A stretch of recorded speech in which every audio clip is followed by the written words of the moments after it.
Hi, it's Elisa again. I've just moved the camera slightly, but I don't think you can even realize it.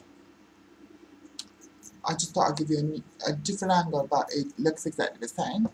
I've got purple nails, so I think that's advisable. I love it.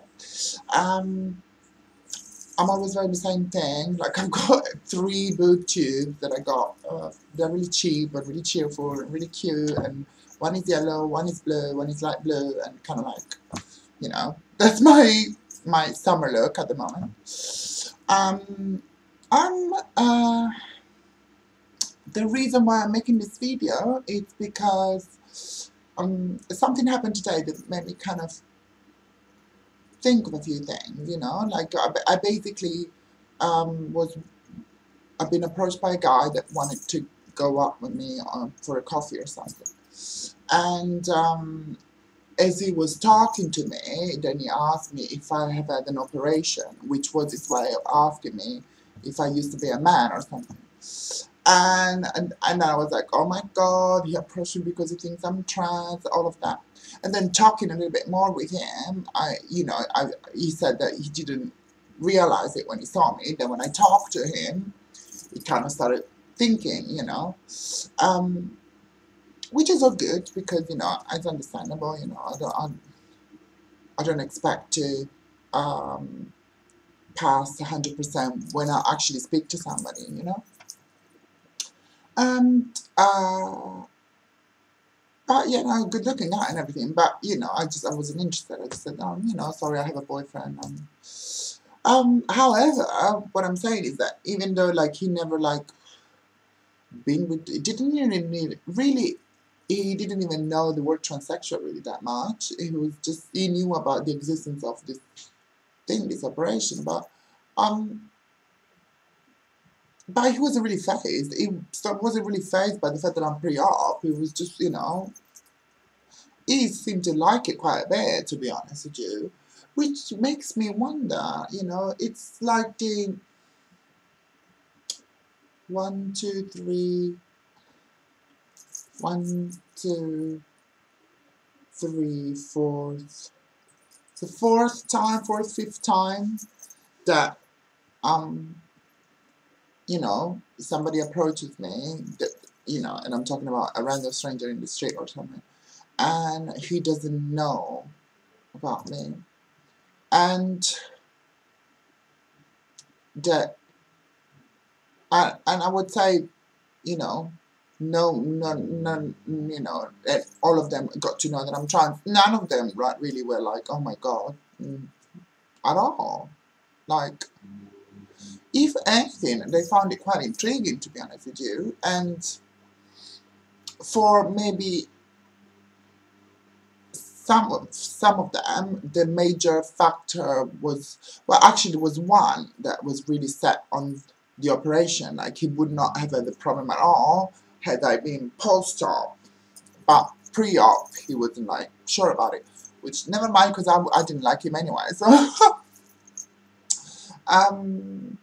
but yeah, that's kind of like, it's leading me to kind of think, is really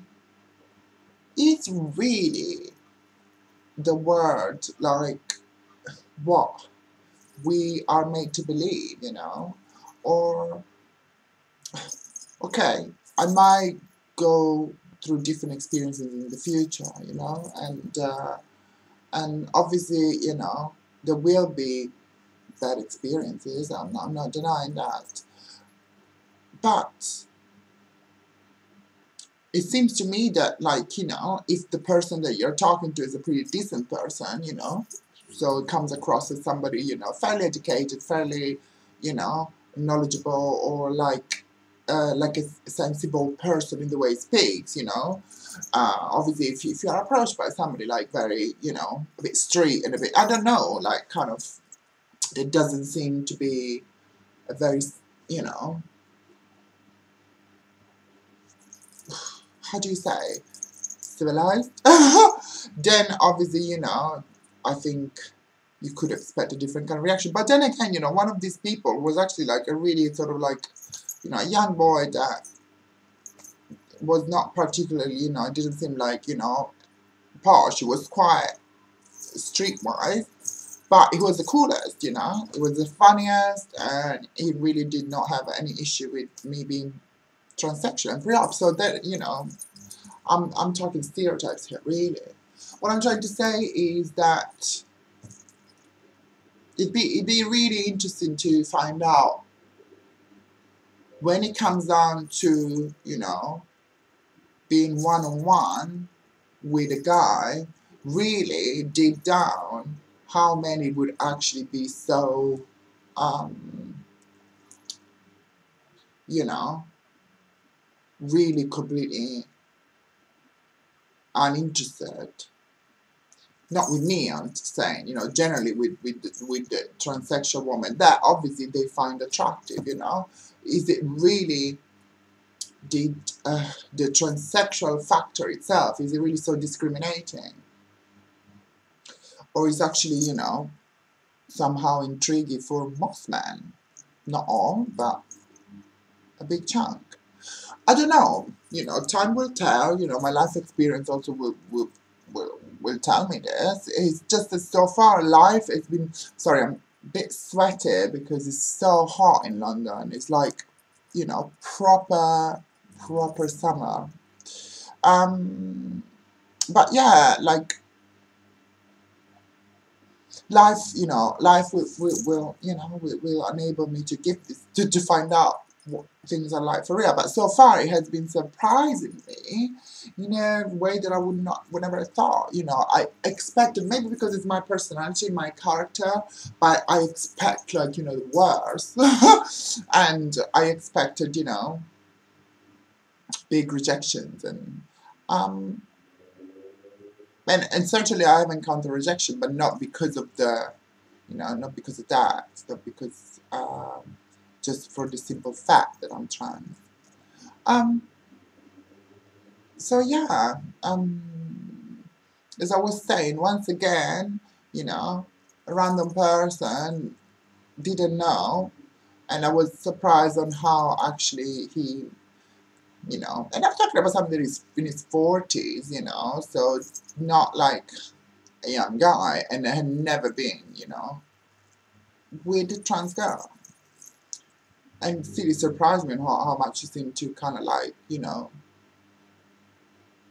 rather than being put off, actually being more intrigued.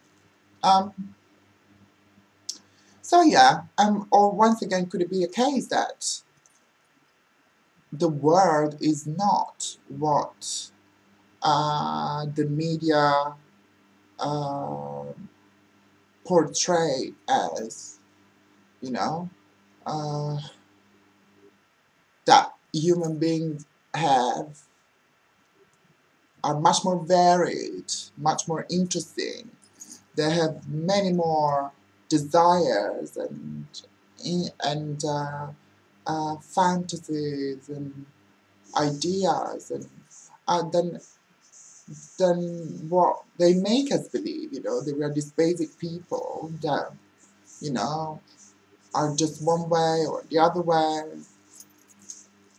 You know, and they are not striving to actually, you know, expand their horizons. It's kind of like, I think, you know, that's a big bullshit, you know. Um, a lot of people are not this kind of monolithic, narrow-minded, or, you know, straight-up person that uh, we are made to believe, you know. Um, okay, anyway, just my reflection. Bye.